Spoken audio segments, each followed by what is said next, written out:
হাড়ি থেকে একা একাই নিচে নেমে গিয়েছে আমার এই স্প্যাঞ্জেল জাপানিজ বাজরিগার পাখির বাচ্চাগুলো।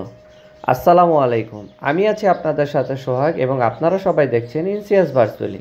আমার এই স্প্যাঞ্জেল জাপানিজ বাজরিগার পাখির সবগুলো বাচ্চাই নিজেই হাড়ি থেকে নিচে নেমে চলে এসেছে। যেহেতু এই বাচ্চাগুলোর পরিপূর্ণভাবে ফেদার উঠে গিয়েছে, তাই আমি সিদ্ধান্ত নিয়েছি এই বাচ্চাগুলোকে অন্য একটি খাঁচায় সরিয়ে নেওয়ার জন্য। যদিও আমার এই জাপানিজ বাজরিগার পাখির পেয়ারটির মেল ফিমেল দুইজনই স্প্যাঞ্জেল, কিন্তু আমি এই পেয়ার থেকে বাচ্চা পেয়েছি তিন মিউটেশনের। একটি বাচ্চা হয়েছে ক্লাসিক, একটি বাচ্চা হচ্ছে ক্রিমিনো ডিএফ এবং একটি বাচ্চা হয়েছে হোয়াইট ডিএফ।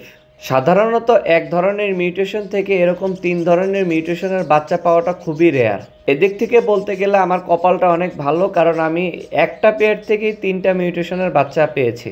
সহজেই অনুমান করা যাচ্ছে আমার এই স্প্যাঞ্জেল জাপানিজ বাজরিগার পাখির পেয়ারটির ব্লাড লাইন খুবই ভালো। আমি এই বাচ্চাগুলোকে সরিয়ে অন্যত্র যে খাঁচায় দিচ্ছি সেই খাঁচায় মূলত আগে থেকে আরও কিছু বাচ্চা রয়েছে এবং প্রত্যেকটি বাচ্চার বয়সই প্রায় একই রকম। আপনারা চেষ্টা করবেন এক খাঁচায় সবসময় একই বয়সী বাচ্চাগুলোকে রাখতে, তাহলে তাদের ভিতরে মারামারি করার সম্ভাবনা খুবই কম থাকে এবং বন্ডিং অনেক ভালো থাকে। যেহেতু আমি বাচ্চাগুলোকে সরিয়ে নিয়েছি, তাই সিদ্ধান্ত নিয়েছি আমি তাদের হাঁড়িটাকে ভালোভাবে পরিষ্কার করে দিব। তাই আমি তাদের হাঁড়িটাকে খাঁচা থেকে নামিয়ে ভালোভাবে পরিষ্কার করে আবার পুনরায় খাঁচায় সেট করে দিচ্ছি।